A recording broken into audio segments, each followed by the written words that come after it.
생명과학 신순이 쌤 거 설명해 줄게. 페이지별로 나올 것 같은 개념들만 집어서 설명해 줄 테니까 신순이 쌤 거 말고도 이보영 쌤 것도 이어서 할 거거든. 공부하는데 도움 됐으면 좋겠어서 찍는 거니까 한번 봐줘. 먼저 1페이지는 그렇게 막 나올 포인트는 없기는 해. 굳이 나오자면은 비생물적 요인이랑 생물적 요인의 상호관계 정도 나올 것 같은데, 일단 먼저 이 1번 개념부터 잘 알아야 되거든. 개체랑 개체군, 군집, 생태계가 어떠한 포함 관계를 갖고 있는지를 알아야 되는데, 개체는 개체군에 포함되고, 개체군은 군집에 포함되고, 생태계는 이 모든 걸 아우르는, 포함하는 그런 개념이야. 먼저 개체는 독립적으로 생명 활동을 할 수 있는 하나의 생명체고, 개체군은 일정 지역에 사는 같은 종의 개체들의 무리라는 거야. 그러니까 개체군 안에는 같은 종의 생물들만 있다는 거고, 만약에 문제 선지에 개체군 안에 종 A와 종 B가 있다 이러면 틀린 거겠지? 개체군 안에는 무조건 하나의 종만 있어야 되니까. 그리고 군집은 여러 개체군이 모여. 그러니까 군집 안에는 종 A가 있고 종 B가 있고 종 C가 있을 수 있는 거야. 이제 그런 군집들이 모여서 생태계를 이루는 거지. 소비자, 생산자, 분해자라는 생물적 요인과 비생물적 요인이 존재하는데, 이건 그냥 한번 읽어보면 될 것 같고, 그리고 꼭 식물만 생성자가 아니라는 걸 기억해야 돼. 만약에 문제 선지에서 생산자는 오로지 식물만 존재한다 하면 틀린 거겠지? 조류나 광합성을 하는 원생 생물, 뭐 플랑크톤 이런 것들은 식물은 아니지만 광합성을 하는 원생 생물이거든. 이런 원생 생물들도 생산자가 될 수 있다. 이런 거 하나만 암기하고 가면 될 것 같아. 비생물적 요인이 생물적 요인에게 영향을 미칠 때도 있고, 생물적 요인이 비생물적 요인에 반대로 영향을 미칠 때도 있다는 거 알아두고 넘어가면 돼. 1페이지는.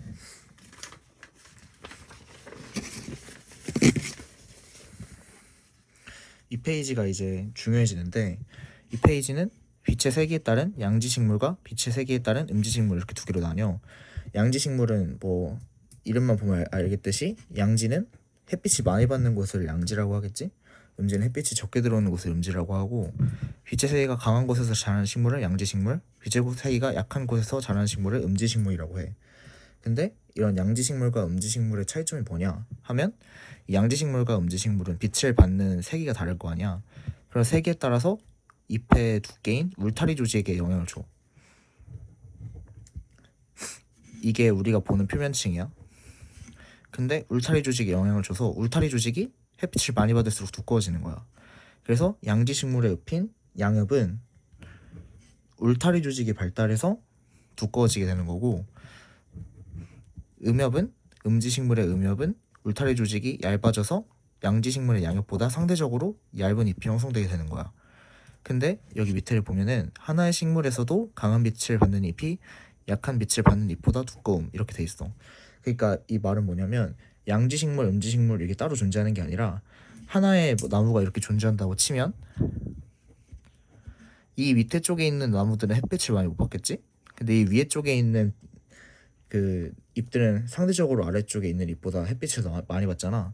그러니까 한 식물 내에서도 빛을 받는 세계 정도에 따라 울타리 조직의 두께가 달라져서 그 하나의 식물 안에서도 그 잎의 두께의 차이가 있을 수 있다는 거야. 그러니까 뭐 예를 들어 실험 문제, 하나의 나무 안에 있는 잎의 두께는 모두 동일하다 이러면 틀린 거겠지? 왜냐하면 하나의 나무 안에서도 빛을 많이 받는 부분은 울타리 조직이 발달을 해서 더 두꺼워지고, 그 상대적으로 빛을 덜 받는 부분은 울타리 조직이 발달하지 못했기 때문에 상대적으로 더 약한 빛을 받는 거야. 이제 두 번째, 빛의 파장에 대해서 알아볼 건데, 그 우리가 물리 시간에 파장을 배웠잖아. 근데 파장은 그 이제 뭐 람다라고 표현하지? 근데 이게 도달할 수 있는 범위가 파장별로 달라. 보면은 적색 파장은 되게 얕은 수심에서까지만 도달할 수 있고, 황색은 적색보다는 그 더 깊게 도달하고, 청색이 가장 밑에 쪽에 도달을 하지. 근데 그 조류, 그 녹조류, 갈조류 이런 것마다 사용하는 빛의 그 파장이 다르다는 거야. 그래서 바다의 깊이에 따라 서식한 해조류가 다르다. 근데 이 까닭은 바다의 깊이에 따라 도달하는 빛의 파장과 양이 다르기 때문이야. 그래서 이건 외워야 되는데, 이건 무조건 암기를 해야 돼. 녹조류가 가장 근방에 있어. 수심에서 가장 위에 있고 얘는 적색 빛을 받아. 근데 여기서 약간 상식적으로 녹조류는 그 푸른 빛을 받아서 녹조류가 되는 게 아니라 오히려 빨간 빛을 받고 반사시켜서 녹색처럼 보이는 거거든. 그러니까 이게 반대로 생각하면 안 돼. 녹조류니까 청색 빛을 받겠지? 이렇게 생각하면 안 되고 반대로 생각을 전환해서 녹조류인데 왜 녹색처럼 보이냐면 적색을 흡수하니까 녹조류처럼 보이는 거다. 이렇게 생각을 해야 돼. 그래서 녹조류는 적색 파장을 받고 갈조류는 똑같이 비슷하게 황색 파장을 갖고 홍조류는 청색 빛을 받는다. 이렇게 해서 이 표는 외워줘야 돼. 그다음에 빛의 영향의 마지막인 일조 시간. 이 일조 시간은 뭐냐면 해가 떠 있는 시간을 말하는 거야. 근데 엄연히 해가 떠 있는 시간이라고 볼 수는 없어. 왜냐하면은 빛을 받는 시간이기 때문에 뭐 구름으로 빛이 가려질 수도 있잖아. 이런 걸로 뭐 비가 온다거나 이러면 빛이 가려질 수가 있기 때문에 꼭 낮의 시간을 일조 시간이라고 하는 건 아니야. 예를 들어서 여기를 보면 이게 한계암기라고 하는 게 있는데 이게 단일 식물, 그러니까 빛을 조금 받을 때 개화하는 식물이 이 한계암기를 넘어가게 되면 개화를 해. 근데 장일식물이라는 개념이 있는데 장일식물은 이 한계암기보다 짧게 암기 시간이 지속돼야 개화를 한단 말이야. 근데 여기까지 보면은 이해하기 쉬울 거야. 근데 여기 봐봐. 분명히 한계암기는 이만큼인데 이거와 이거를 더하면 한계암기보다 더 길어지겠지? 그럼에도 불구하고 장일식물은 개화를 하고 단일식물은 개화를 안 했어. 그래서 여기서 중요한 건 뭐냐? 일조 시간, 그러니까 해가 떠 있는 이런 시간은 크게 영향을 못 줘. 가장 영향을 많이 줄 수 있는 건, 가장 큰 영향을 미치는 것은 뭐냐? 연속적인 암기 시간이 중요하다는 거야. 이것도 얘네 둘이 합치면 한계 암기보다 더 긴 시간이 나오겠지? 근데 왜 얘는 개화를 안 하고 얘는 개화를 했냐? 연속적인 암기 시간이 한계 암기 시간보다 부족해서 그래. 그러니까 우리가 뭐 옛날에 그 오일경 선생이랑 게임을 할 때 연속하는 숫자를 계속 이어서 쓰는 게 있었잖아. 그것처럼 한번 끊기면 그때부터 이게 영향력이 없어져 버리는 거야. 한계 암기보다 작아졌으니까. 그러니까 여기서는 한계 암기보다 긴 연속적인 암기 시간이 있었기 때문에 단일 식물이 개화를 한 거고, 여기에서는 이 둘을 합치면 암기 시간보다는 한계 암기 시간보다 길어질지 모르겠지만 연속적인 암기 시간이 줄어들 그 한계 암기보다 짧기 때문에 여기선 개화를 하지 않는 거야. 그래서 꽃의 개화에는 연속적인 암기 시간이 중요하다라고 볼 수 있는 거지. 그리고 온도는 뭐 그렇게 크게 집중해서 볼 건 없지만 변온동물이 겨울잠을 잔다. 이 정도만 보면 될 것 같아.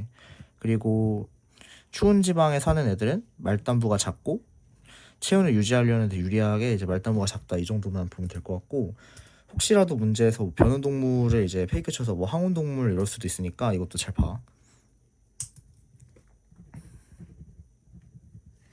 변온동물이 이제 겨울잠을 자는 거야. 네, 3페이지로 넘어갈게. 아까까지는 이제 비생물적 요인이 생물적 요인에 미치는 영향에 대해서 이제 알아봤다면, 이제 개체군에 영향을 미치는 걸 찾아볼 건데, 이제 아까 개체군은 아까에서도 설명했다시피 일정한 지역에 사는 같은 종의 개체들의 무리잖아. 근데 이제 개체군의 밀도라는 게 있어. 이게 뭐 물리학적 개념의 밀도가 아니라 어떤 개체군이 특정한 지역에 살 때 그 지역의 면적분에 그 지역에 사는 그 개체의 개체수를 비율을 따진 게 개체군의 밀도라고 하는 거야. 근데 개체군의 밀도에서 개체군의 밀도를 증가시키는 요인에는 출생, 태어나는 것과 이입이 있어. 다른 지역에서 넘어오는 이입, 그리고 개체군의 밀도를 감소시키는 요인은 사망과 이출이 있어. 이출은 뭐 원래 있던 지역에서 나가서 다른 지역으로 가는 거겠지. 근데 왜 개체군이 이동하는 것만 있냐 하면 단위 면적당 개체수니까 기준이 되는 건 단위 면적이야. 이 단위 면적 안에 개체수가 얼마나 있냐를 따지는 게 개체군의 밀도인 거야. 개체군의 생장곡선. 먼저 생장곡선은 이론적인 생장곡선인 J자형 곡선과 실제 생장곡선인 S자형 곡선이 있어. 왜 이론이고 실제냐? 먼저 어떤 생물을 그냥 아무런 제약이 없는 환경에 풀어놔. 그럼 그 생물은 기하급수적으로 증가를 하겠지? 2마리가 4마리가 되고 4마리가 8마리가 되고 하면서 기하급수적으로 증가를 할 거야. 근데 과연 실제 상황에서 그럴까? 그러지 않겠지. 환경 제약이라는 게 환경 저항이라는 게 존재를 해서 특정 어느 환경이 수용할 수 있는 부분까지 수렴을 할 거야. 계속해서 커지지 않아, J자형처럼. 그래서 이거의 특징을 다룬 게 이제 J자형 곡선과 X자형 곡선. 개체수가 증가할수록 뭐 이런 이유 때문에 더 이상 일정하게 증가되지 않고 유지된다. 이게 실제 생활에서의, 그러니까 실생활에서의 생장 곡선인 S자형 곡선이야. 이 점근선은 환경 수용력이라고 볼 수 있겠지? 그러니까 개체는 이 환경 수용력을 넘어가는 수만큼의 수를 가지지 못한다는 거야. 자, 그리고 이게 여기서 약간 중요한 출제 포인트가 있는데, 개체군의 생존 곡선. 개체군의 생존 곡선은 크게 세 가지로 나뉘어. 첫 번째는 1형, 두 번째는 2형, 세 번째는 3형. 첫 번째는 출생수는 적지만 부모의 보호를 받아 초기 사망률이 낮음. 이게 무엇을 뜻하는 거냐면, 사람이나 대형 포유류 등은 뭐 한 번 자손을 낳을 때 한 명, 두 명, 세 명, 뭐 한 마리, 두 마리, 세 마리 이렇게 나와서, 뭐 벌레들은 막 한 마리가 이제 낳을 때 5천 마리씩 낳고 그러잖아. 그런 거에 비해서 출생 수는 적지만 우리가 벌레처럼 막 일찍 죽고 그러지 않잖아. 부모의 도움과 보호를 받으면서 초기 사망률이 되게 낮고 끝까지 오래 살아남는 게 1형 곡선이야. 반대로 2형 곡선은 시간에 따른 사망률이 비교적 일정해. 히드라나 조류 등이 있고, 이건 그냥 외워놔. 종류 같은 것들은. 그리고 3형 생존 곡선은 출생수는 많지만 초기 사망률이 높아 성체로 생장하는 수가 적음. 이렇게 나와 있는데, 뭐 그냥 쉽게 생각해서 뭐 벌레 같은 것들이라고 생각하면 되겠지? 벌레 같은 거는 뭐 한 번에 구할 때 엄청나게 많지만 실제로 살아남는 건 별로 없잖아. 그런 것들이 이제 3형 생존 곡선이 된다. 여기서 출제 포인트는 뭐냐? 이 2형 생존 곡선에서 출제 포인트가 있는데, 시간에 따른 사망률이 일정한 거야. 그러니까 이 시점을 내가 T1이라고 할게. 이 시점을 T2라고 하고 근데 T1과 T2에서의 기울기가 똑같아서 문제에서 이렇게 나올 수가 있거든. T1에서의 사망수와 T2에서의 사망수가 같다. 이렇게 나올 수 있는데 이건 틀린 거야. 왜냐면 이때랑 이때는 사망의 비율이 같은 거야. 그러니까 총 인구수분의 사망한 개체수, 이 비율이 같다는 거지, 이때도 200명 죽었으면 이때도 200명 죽었다, 이게 아닌 거야. 그러니까 쉽게 말해서 이때는 1000명 중에 200명 죽은 거고, 이때는 100명 중에 20명 죽은 거지. 그럼 5분의 1, 5분의 1로 똑같아지잖아. 이런 것처럼 사망 수는 절대적으로 다르지만 사망하는 수의 비율은 시간마다 일정하다, 그런 소리를 하는 거야. 그래서 이 문제가 난 나올 것 같아. 사망 수율 이거 비교하는 문제가 꼭 나올 것 같고. 이제 다음으로 넘어갈게. 근데 이 그래프에서는 내가 설명할 게 없어. 이거는 그냥 이 알고리즘대로 이해를 하면 돼. 초봄의 개체수가 증가하고 감소하고 이런 것들이 영양 염류와 이제 뭐 수온, 빛의 세기라는 뭐 다른 요인에 따라서 달라질 수 있다. 이거는 그냥 학습지 보면서 이해하면 될 것 같고, 이것도 통합과학의 한 내용이니까 따로 설명 안 해줘도 되겠지?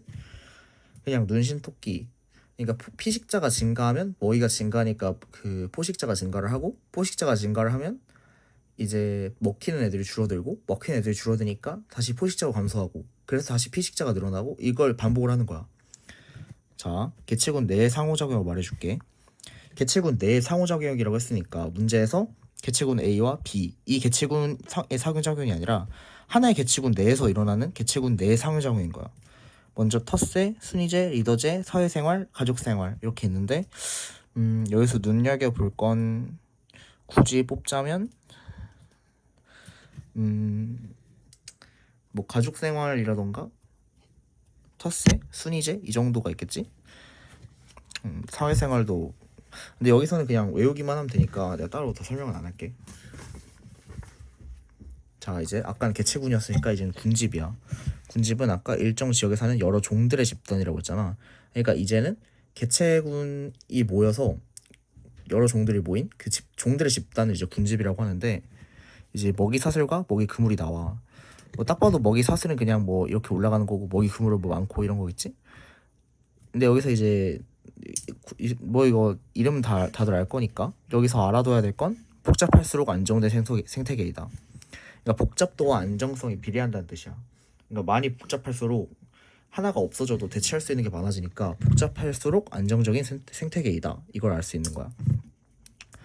이제 생태적 지위에 대해서 말해볼게. 생태적 지위는 먹이 그물에서의 위치, 서식 공간, 생물 비생물적 요인과의 관계 이런 것들을 의미하는데 먹이 지위와 공간 지위가 있거든. 어떤 특정한 개체군이 먹이 그물에서 차지하는 위치를 먹이 지위라고 하고 개체군이 차지하는 서식 공간을 공간 지위라고 해. 자, 그럼 그래프로 살펴보자. 이쪽을 공간 지위,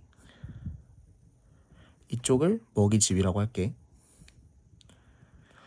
개체군 A는 이만큼의 공간 지위와 먹이 지위를 갖고 있고 개체군 B는 이만큼의 먹이 지위와 공간 지위를 갖고 있어. 그럼 개체군 A와 B는 이만큼 서로 생태적 지위가 겹치게 되지. 이게 생태계 내에서 경쟁이 일어나는 이유야. 서로의 생태적 지위가 겹치기 때문에 개체군 A와 B는 서로의 종을 이제 더 많이 남기기 위해서 경쟁을 하겠지. 이런 게 이제 생태적 지위다라고 말할 수 있는 거야. 이제 군집 조사 방법, 어떤 특정한 지역에 어떤 군집이 사는지를 조사하는 방법에는 방향구법이 있어. 이 방향구법 이제 설명을 할게. 방향구법은 이제 식물 군집, 그러니까 초본을 조사할 때 주로 사용해. 초본이라 하면 이제 뭐 식물, 나무 뭐 이런 걸 뜻하겠지. 각 종의 밀도, 빈도, 피도를 구해서 우점종을 결정해. 우점종이란 가장 중요한 종을 이제 우점종이라고 하는 거지. 여기 우점종을 구하는 공식이 있는데 우점종은 중요도, 상대 밀도, 상대 빈도, 상대 피도를 모두 더해서 가장 높은 값을 가진 게 그 지역의 우점종이 되는 거야. 자, 그럼 볼게. 밀도는 아까 그 뭐 개체군 밀도 했듯이 전체 방향구의 면적분의 특정 종의 개체수. 밀도는 전체 방향구의 수분의 특정 종이 출현한 방향구 수. 피도는 특정 종이 점유하는 면적분의 전체 방향구의 면적분의 특정 종이 점유하는 면적. 이렇게 볼 수 있겠지? 뭐 그래서 밀도를 다 더해서 특정 종의 밀도 해서 곱하기 100 이렇게 퍼센트 게이지로 취한 걸 상대 밀도, 상대 빈도, 상대 피도라고 해. 만약에 이거 어떻게 구하는지 모르겠으면 나한테 물어보고 카톡으로 직접 물어보면 되고, 이거에 대해서 예제를 선생님이 써놓으신 게 이게 수능 특강에 있는 거거든. 수능 특강에서 갖고 오신 거야. 그래서 A종과 B종, C종의 상대 밀도를 구하고 상대 빈도, 피도를 구해서 우점종을 구한 건데, 혹시 빈칸 채워보고 모르는 게 있으면 나한테 질문하면 돼. 알겠지? 이대로 빈칸 채워놔봐. 자, 그 다음에 지표종과 희소종으로 갈게. 지표종, 희소종. 지표종은 특정한 지역이나 환경에서만 볼 수 있는 종. 예를 들어서 뭐 특정 생명체 A가 있어. 근데 이 A는 추운 곳에서 잘 못 살아. 그럼 이게 지표종이 되는 거야. 따뜻한 지역에서만 볼 수 있는 종. 그리고 희소종, 군집을 구성하는 개체군 중에서 개체수가 매우 적은 종. 뭐 희귀종이라고 하기도 하고 희소종이라고 하기도 하지. 뭐 이런 게 있다. 이 정도만 알면 되고. 그리고 여기 이제 암기를 해야 될 부분들이 많이 나오지. 육상군집과 수생군집으로 나오는데 둘의 중요도에서 뭐가 더 중요하냐면 하면 이제 육상군집이 더 중요하다라고 할 수 있겠지. 그렇다고 수생군집을 외우지 말라는 건 아니야. 담수군집과 해수군집. 담수랑 해수가 뭔 차이인지는 알지? 담수는 우리가 뭐 마실 수 있는 물이고 해수는 짜서 못 먹는 물. 그냥 이렇게 쉽게 생각하면 돼. 그러니까 해수는 바닷물이고 담수는 그걸 뺀 나머지 다 물이야. 뭐 이런 정도 알면 되고, 자 이제 육상군집에 대해서 설명을 할게. 육상군집은 삼림, 초원, 사막 이렇게 세 개로 나뉘어. 근데 이런 그 군집을 그 구분하는 기준이 뭐냐? 기온과 강수량의 차이. 삼림, 초원, 사막으로 구분. 자, 먼저 삼림 군집부터 볼게. 많은 종류의 목본과 초본식물로 이루어진 육상의 대표적인 군집을 뜻해. 목본이라 하면 이제 뭐 나무가 되겠지? 초본식물은 이제 식물이 될 거야. 이제 나무가 자라려면 안 그래도 이제 많은 물이 필요하니까 강수량이 많은 지역이 형성돼. 자, 이제 삼림 지역에 이제 세 가지 예시가 나오거든. 이건 무조건 외워야 돼.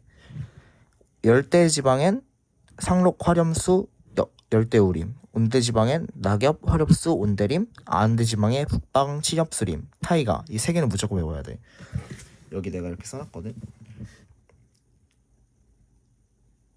열대일대, 온대일대, 아열대일대, 아한대일대, 북방 침엽수림, 낙엽 화렵수 온대림, 상록 화렵수 열대우림. 이렇게 세 가지로 나뉘는데 이건 꼭 알아야 되고, 근데 이제 열대 지방에서 상록 화렵수 열대우림에는 생물 다양성이 굉장히 높아. 여러 가지 생물이 산다는 건데, 왜 생물 다양성이 높냐 하면은 이 층상 구조가 발달돼 있어. 층상 구조가 뭐냐면 나무가 높잖아. 근데 그 나무에서, 그러니까 이게 목본이 많다 했잖아. 나무가 많은데 나무가 층마다 사는 종이 다 다른 거야. 그래서 생물 다양성이 굉장히 높은데, 이거를 이제 그 높이 순서대로 하자면 교목이 제일 높고 아교목이 그 다음, 관목이 그 다음으로 높아. 교목, 아교목, 관목 이런 순으로 높다는 거야. 뭐 이 정도만 알면 삼림 군집은 끝났고, 초원 군집은 이제 주로 초본 식물로 이루어진 군집이고, 강수량은 상대적으로 적어. 왜냐하면 이제 초원이니까 뭐 나무 이런 게 자라는 게 아니다 보니까 상대적으로 적은 지역에 분포를 하고, 열대 초원, 사바나, 온대 초원 이 존재를 하고, 뭐 사막에는 딱히 다 상식이니까 볼 건 없고, 극지방 사막을 툰드라라고 한다. 이 정도만 알면 돼.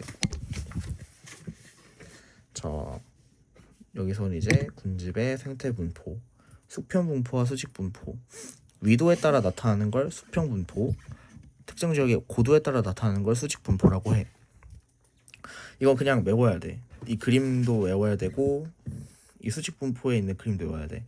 상록, 낙엽, 혼합, 침엽수, 관목대. 근데 여기서 이제 너희가 필기를 안 했을까 말해주는 건데, 이제 침엽수가 상대적으로 잎이 뾰족뾰족하고, 상록, 화렵수, 낙엽, 화렵수가 이제 상대적으로 이제 뭐 이렇게 뭐 둥글둥글? 네. 침엽수가 뾰족뾰족, 화렵수는 둥글둥글이야. 알겠지?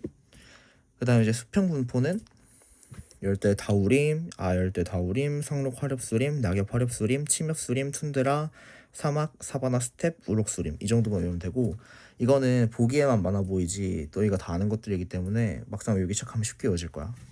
자, 아까 개체군 내의 상호작용을 봤지? 이제는 군집 내의 상호작용을 볼 거야. 이제 종간 경쟁과 뭐 분리, 이게 분서가 이제 종간 경쟁에 포함이 되는 개념이겠지?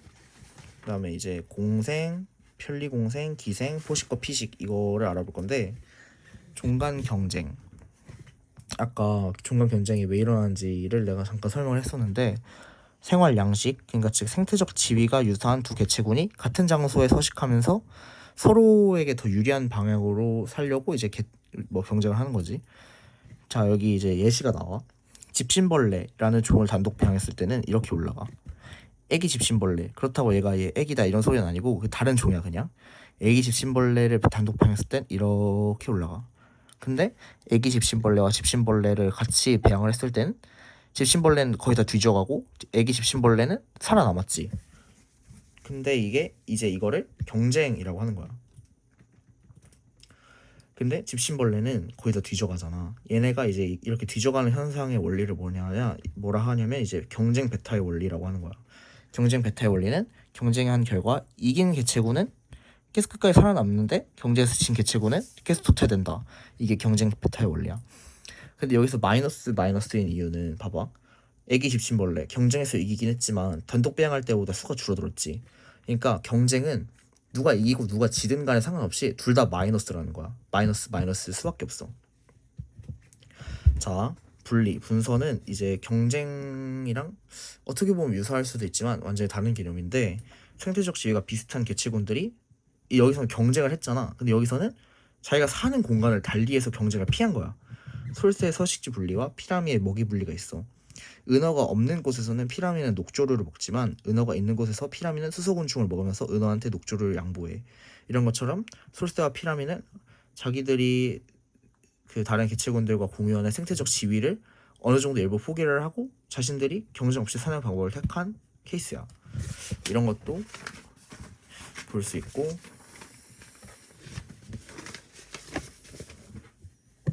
자, 공생은 두 개체군이 관계를 맺고 함께 살아가는 것인데, 이제 상리공생과 편리공생으로 나뉘어. 상리공생은 이제 두 개체군 모두 서로 이익을 이제 얻는 경우를 상리공생이라고 해. 상리공생의 예로는 흰동가리와 말미잘, 콩과 식물과 뿌리옥박테리아 이런 게 있어. 흰동가리와 말미잘은 이제 흰동가리는 이제 포식자로부터 말미잘이 몸을 숨겨주고, 말미잘은 흰동가리가 먹이를 유인해 오면 말미잘이 먹고, 이렇게 해서 서로 상리공생 플러스인 관계가 있는 거야. 그리고 콩과 식물과 뿌리옥박테리아, 얘네들은 이제 뿌리옥박테리아는 콩과 식물에게 뭐 질소나 여러 무기염료들을 전달을 해주고, 콩과 식물은 뿌리옥박테리아의 그 세포호흡으로 인한 에너지를 전달을 해줘. 이런 것처럼 콩과 식물도 이익을 얻고 뿌리옥박테리아도 이득을 얻지. 그러니까 플러스가 되는 거야. 그에 반해서 이제 편리공생은 한 개체군은 이익, 다른 개체군은 이익도 손해도 없는 경우를 플러스 제로 이 상태로 볼 수 있어. 자, 플러스 제로인 이유는 무엇이냐? 상어와 빨판 상어가 있어.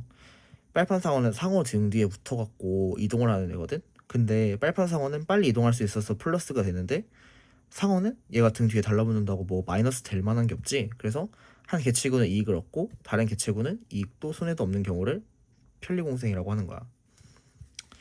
자, 파옥라 물소는 굳이 볼 필요는 없어.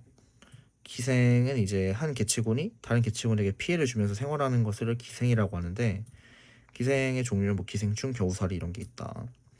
포식과 피식은 먹고 먹히는 관계에 있는 것. 이 정도만 알면 되고, 이제 그래프가 한 문제 나올 것 같은데, 그래프가 어떤 그래프가 뭘 뜻하는지를 알아야 돼. 일단 단독 배양한 그래프를 주겠지? 근데 아까 이건 비종이 이제 도태되는 경우니까 경쟁 베타의 원리에 의해서 이건 경쟁이 될 거야. 얘는 뭐 애매하긴 하지만 분서가 되겠지? 서로 조금씩 줄어들었으니까 서로의 생태적 지위를 약간씩 포기한 거야. 그 다음에 둘 다 올라가. 이게 정말 중요한 그래프인데 플러스가 되는 건 상리공생밖에 없어. 상리공생이겠지? 그런 다음에 서로의 관계에 따라 줄어들고 이렇게 반복하는 건 포식과 피식으로 볼 수 있겠지. 여기까지는 다 외웠어야 했고 앞으로도 다 외워야 시험 문제를 맞출 수 있어. 자, 이제 여기서부터 이제 살짝 뇌지컬이 들어가.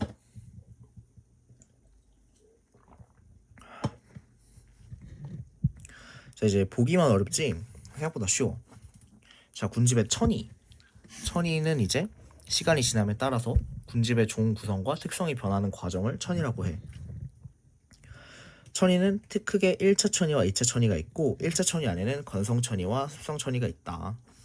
근데 1차 천이와 2차 천이의 그 차이점이 뭐냐면 1차는 아예 그냥 무에서 유를 창조해내는 거야. 근데 2차는 예를 들어서 뭐 지진이 나서 그 안에 있던 생태계가 무너졌다. 근데 그러다 다시 시작한다 이런 느낌이고, 얘는 아예 아무것도 없던 그냥 맨 땅바닥에서 시작한다 이런 느낌이야. 그래서 2차 천이가 1차 천이보다 비교적 빠르다 이걸 알 수 있어. 자, 건성천이부터 살펴볼게.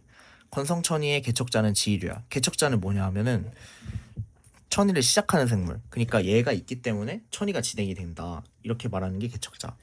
건성천이의 경우 지일류인데 이 지일류는 아까 잠깐 나왔지? 희소종과 지표종 거기에서 지표종으로 잠깐 나왔던 친구인데, 지일류는 조류와 균류의 공생체. 조류와 균류가 적절히 뭐 섞인 그런 거라고 보면 되고, 바위의 풍화를 촉진해서 토양을 형성해. 풍화가 뭔지는 다들 알겠지? 바위를 뭐 쪼개갖고 얘가 그 토양을 형성해내는 거야. 그렇게 해서 이제 용암돼지, 지일류라는 단계가 있는 거야. 이렇게 해서 풍화를 충분히 시켜서 바위를 이제 쪼개면 초원이 되고, 이 초원은 관목림, 양수림, 호남림, 결국엔 나중엔 음수림이 되는 거야.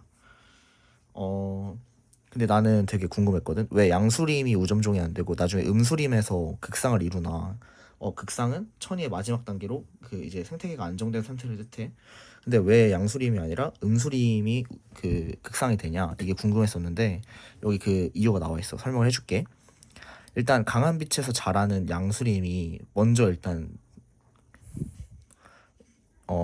우점종이 되는 건 맞아. 근데 자, 생각해봐. 음수림은 먹이가 조금만 있으면 되는 생물이라고 비유할 수 있고, 양수림은 먹이가 많아야 되는 생물이라고 비유할 수 있어. 그럼 뭐가 더 살아남기에 유리할까? 음수림이 더 유리하겠지? 근데 이거는 약간 비유한 거지 정확한 설명은 아니야. 이제 정확히 설명해줄게. 먼저 초원에서 이제 굉장히 키가 낮은 관목림이 먼저 형성이 될 거야. 근데 이제 이 관목림 때는 이제 이게 나무가 낮으니까 지표에 도달하는 햇빛의 세기가 세겠지? 근데 이런 관목림 중에서 양수림이 이제 늘어나면서 점점 높이가 높아지다 보면은 점점 가면 갈수록 햇빛이 도달하는 세기가 줄어들어. 이건 이제 생물적 요인이 비생물적 요인에 그 영향을 미치는 예시가 되겠지. 근데 이렇게 갈수록 줄어드는데 양수림은 많은 게 있어야 살 수 있잖아. 근데 가면 갈수록 고도가 높아지니까 적은 빛만 들어오는 거야. 그렇게 하다 보니까 결국엔 음수림과 양수림이 혼합되게 되고, 이 점점 더 적은 빛이 들어오면서 결국엔 음수림이 우점종을 이렇게 점령하게 된다. 이런 설명인 거야. 혹시 이해 안 되는 거 있으면 카톡으로 물어보고. 습성천이는 습한 지역에서 시작되는 천인데, 뭐 빈 영양호에서 부영양호로 이제 되고 그 다음에 스번에 든 다음 여기서부터 이제 초원 단계부터 다시 이렇게 시작하는 거야. 뭐 이건 똑같으니까 뭐 없겠고, 그 다음에 이제 2차 천이는 1차 천이랑 똑같아. 그냥 휴경지라는 원래 있던 땅에서 초원이 되는 거야. 여기서 개척자는 건성천이와는 다르게 초본식물이 되겠지? 이것도 그냥 이해한 다음에 암기하면 충분히 다 맞을 수 있는 내용인 것 같아. 자, 근데 이거는 그냥 외워야 돼. 내가 설명해 줄 수 있는 게 없어. 이거는 그냥 오로지 암기라서 혹시라도 칸 못 채운 친구 있으면 칸 채워. 이거는 무조건 암기를 해야 되는 부분이라서 내가 따로 설명할 게 없고, 근데 이 밑에 정말 중요한 포인트가 있어. 에너지는 순환되지 않고 한 방향으로 흐른다. 우리가 나중에 가면 탄소 순환과 질소 순환을 배울 거야. 근데 탄소랑 질소는 생태계 내에서 순환을 하거든. 근데 에너지는 순환을 안 해. 그러니까 이게 어떤 말이냐면 생산자에서 1차 소비자, 1차 소비자에서 2차 소비자로 가고 이런 일련의 과정을 거칠 뿐이지 이게 막 여기서 순환하고 이러지 않는다는 뜻이야. 자, 생태계 에너지의 근원은 태양의 빛에너지야. 그리고 빛에너지는 생산자의 광합성에 의해서 화학에너지의 형태로 유기물에 저장돼. 자, 여기서 복습 한번 할게. 아까 생산자는 식물 또는 광합성을 하는 원색 생물이 있다고 했지. 이런 것들이 광합성을 해서 햇빛의 빛에너지를 자기 몸속에 화학에너지로 저장해서 유기물에 저장시켜 놓는 거야. 자, 이렇게 유기물에 저장된 화학에너지는 뭐 피식되어서 다른 동물의 생명활동에 사용되거나 열에너지로 전환되어 환경으로 방출돼. 여기서 이제 호흡이 관여를 해. 여기서 제일 중요한 건 한 방향으로만 흐른다. 에너지는 순환되지 않는다. 이게 제일 중요한 것 같아. 이것도 이제 아까 앞에 내가 암기하라고 했던 건데 이거는 그냥 진짜 암기라서, 자, 이게 빈칸 못 채운 친구들은 채우고, 생물량, 총생산량, 호흡량. 혹시 여기서 이해 안 되는 거 있으면 물어봐. 근데 이건 진짜 그냥 암기여갖고 내가 설명을 해줄 게 없어. 생태 피라미드. 이제 일반적으로 위로 올라갈수록 감소해. 뭐가 감소하냐면 에너지 양이 감소를 하겠지. 왜냐면 여기서 이제 올라갈 때 여기서 호흡을 하고 사용하는 에너지량이 있을 거 아니야. 그러니까 계속 올라갈수록 감소해. 근데 일반적으로 지금 감소하는 거야. 그러니까 모든 피라미드가 다 감소하는 건 아니야. 증가 감소 증가 감소 이런 게 있을 수도 있어. 하지만 일반적인 생태계에서는 감소를 하는 피라미드 형태라는 거지. 자, 예를 들어서 여기를 볼까? 여기는 뭐 일반적인 그래프라고 할 수 있겠지만 여기는 생산자가 굉장히 적지? 생물량이. 이게 왜 그런 거냐고 하면은 이제 생물량은 그램/per 제곱미터잖아. 근데 얘가 해양 생태계라서 그래. 해양 생태계는 플랑크톤이라고 하는 아주 작은 물질들로 이제 구성이 돼 있거든. 생산자가. 플랑크톤이 얼마나 작냐면은 진짜 말도 안 되게 작아가지고, 여기서는 이제 뭐 삼림 생태계에서는 얘네가 나무잖아. 나무는 부피가 엄청 크잖아. 그래서 생산자의 부피가 엄청 큰 거고 얘는 플랑크톤이랑 엄청 작은 거야. 뭔 느낌인지 알겠지? 하지만 대체적인 생태계에서는 이런 느낌이고 이런 느낌인 거고 얘는 예외적인 부분인 거야. 자, 설명할게. 여긴 초원 생태계, 삼림 생태계, 해양 생태계인데 삼림은 대부분 목질로 되어 있어. 1차 소비재로 비어 넘어가는 에너지량이 매우 적다 이렇게 돼 있어. 이게 무슨 말이냐면 초원 생태계는 뭐 잡초나 이런 것들로 돼 있기 때문에 뭐 소들이 가다 씹어먹고 이런 게 있을 거냐. 근데 얘는 아예 나무기 때문에 생산자에서 1차 소비자로 넘어가는 에너지 비율이 적다 이렇게 이해하면 될 것 같아. 밑에는 내가 아까 설명했던 플랑크톤이 내용이고, 자, 여기서 이제 공식이 하나 나오는데 이건 뭐 당연한 거예요. 에너지 효율은 전 영양 단계가 보유한 에너지 총량에서 현 영양 단계가 보유한 에너지 총량의 100을 곱하면 돼. 뭐 전에서 70을 갖고 있고 넘어왔는데 30이 있었다. 그럼 70분의 30 곱하기 100을 해서 뭐 7분의 300% 이게 에너지 효율이 되는 거야. 이거 되게 쉬운 부분이니까 생태계 평형도 한번 읽어보면 돼. 자, 마지막 페이지 탄소순환과 질소순환. 이것도 그냥 암기여가지고 이거는 그냥 말로만 설명을 해줄게. 탄소순환. 아, 여기도 되게 중요한 게 있다. 탄소가 생물체에 들어오려고 하잖아. 그럼 무조건 광합성으로만 들어와야 돼. 그러니까 무조건 생산자를 통해서 1차 소비자로 들어와야지. CO2가 갑자기 2차 소비자로 갑자기 들어온다거나 이런 건 없어. 무조건 생산자를 통해서만 들어와야 돼. 얘도 뭔가 시험에 나올 것 같아. 중요한 부분이고, 그러니까 뭐 선지에서 예를 들어서 CO2가 뭐 2차 소비자를 통해서 들어왔다. 이건 말이 안 되는 거야. 왜냐하면 대기 중 CO2는 여기 화살표만 봐도 알겠지만 생산자를 통해서만 생물체 내부로 들어올 수 있어. 이거 알면 되고, 그리고 주로 대기 중에는 CO2, 물속에서는 탄산수소 이온의 형태로 존재한다. 이 정도만 알면 될 것 같고, 그다음에 질소 순환이 외울 게 좀 많은데, 질소 순환은 먼저 단백질과 핵산을 구성해. 질소는 이렇게 해서 질소 기체는 대기 중 약 78% 정도 차지한다. 그럼 이 질소 기체가 어떻게 우리 몸에 들어오냐? 먼저 질소 고정을 해야 돼. 질소 고정은 대기 중 질소 기체 N2를 암모늄 이온과 질산 이온으로 전환하는 과정이야. 먼저 공중 방전이 되는 경우와 질소 고정 세균에 의해서 바뀌는 경우가 있는데, 공중 방전은 뭐 번개라던가 뭐 그런 것들에 의해서 큰 에너지가 어쨌든 발생을 하면 걔네들에 의해서 질산 이온으로 고정이 되는 거야. 얘도 뭐 갑자기 선생님이 뭐 페이크를 줘서 공중 방전으로 암모늄이 만들어진다 이러면 틀린 거니까 이제 주의해서 보고, 이제 질소 고정 세균 같은 경우는 이제 뿌력 박테리아, 아까 뭐 콩과식물과 뭐 상리공생의 경우로 나왔었는데, 뿌력 박테리아, 아조토박터 등에 의해서 암모늄 이온으로 고정돼. 질산화 작용은 토양 속 NH4+를 질산화 세균에 의해 NO3-, 그러니까 질산 이온으로 변화시키는 과정이야. 질소 동화 작용은 아까 뭐 단백질과 핵산 등이 그 질소를 구성되었다고 했잖아. 그런 것처럼 그런 걸 사용하기 위해서 NO3-로 이제 질소를 동화시키는 거고, 자, 탈질산화 작용은 이제 우리 몸에서 더 이상 질산이 뭐 필요 없게 되거나 생물체에 대해서 질산이 필요 없게 됐을 때 토양 속 질산 이온이 이제 탈질산화 세균에서 질소 기체로 전환되어 대기로 돌아감. 이렇게 질소가 순환하는 일련의 과정을 나타낸 거야. 질소 순환 총 정리, 이 표는 표로 암기하면 되고, 혹시라도 놓치는 친구들 있을까 보여줄게. 자, 이제 심순이 쌤 거 끝났으니까 나는 이제 이부영 쌤 걸 찍으러 가볼게. 혹시 도움이 되는 부분 있었다면 구독과 좋아요, 알림 설정 해주면 될 것 같아 얘들아. 알겠지? 그럼 마지막으로 출제 포인트 짚어주고 갈게. 먼저 탄소는 생물체에 들어오려면 오로지 광합성으로만 통해서 들어와야 된다. 이거 하나랑, 그리고 여기서 플랑크톤 3리 생태계 이 경우 이거랑 이것도 나올 것 같고, 그 다음에 여기서 에너지는 수선되지 않고 한 방향으로 흐른다, 이것도 나올 것 같아. 그 다음에 이 천이가 진행되는 과정도 한번 살펴보고, 여기에 이제 이거 화렵수, 상록 화렵수, 낙엽 화렵수 이런 것도 살펴보고, 그리고 아까 말했던 장일식물, 단일식물, 한계암기 이것도 보면 될 것 같아. 얘들아, 시험 공부 열심히 하고 등급 하나씩 올렸으면 좋겠다. 빠이빠이.